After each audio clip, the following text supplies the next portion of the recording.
Thank you for that. And now we want to take you live to downtown San Diego. So you see a group of San Diegans right there calling attention to the ongoing protests in Iran. You see their signs up, and a lot of them are holding what was the Iranian flag. So that's the flag that that man right there was holding, and it shows the lion, the sun, and that was the flag that many Iranians lived under. And then the regime changed in 1979. So they wanted to go back to the way it was, to the country they grew up in. So as you see here, down with the mullahs regime. They're referring to the current regime that Iran is under right now that has been taking away a lot of people's rights, women's rights, human rights. That's a big part of these rallies that we are seeing all across the country. Here in San Diego, they just started gathering at noon. Our photographer, who is live there right now, as she shows us a lot of these people that are out there. Iranians cry freedom, democracy, liberty. Another big saying in all of this: women,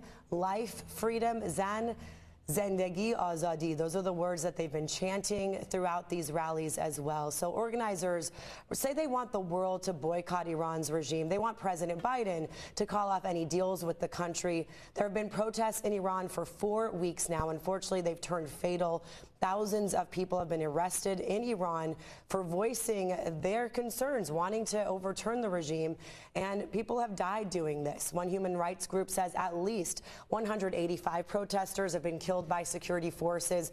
A lot of these protests are led by women and children. Students from many schools are taking to the streets, risking their lives.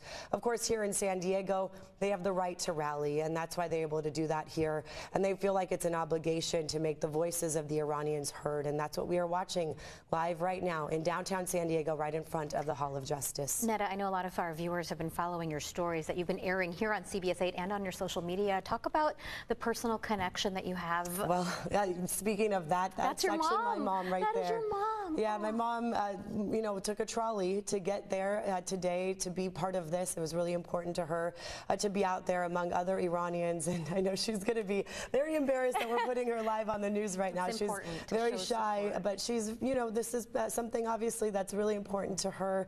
You see the picture of Mahsa Amini, and that's the 22-year-old who was killed in the hands of police custody in Iran, and that is something that they've really obviously have been using as an example of women's rights that were stripped away from so many people. So my mom and a lot of other women that are out there, this means so much to them.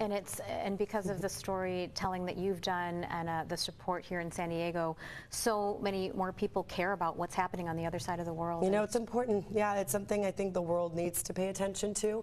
That's what all of these people here are hoping for. They don't want this to get forgotten. They keep asking, can we please make sure this is on the news as much as possible, because human rights affect all of us. Women's rights affect all of us, and to see freedoms being taken away just isn't the right thing. That we don't want to see that happening anywhere in the world. Especially in a place that your family once called home. Yeah. Thank you so much, Neda, for sharing all that insight.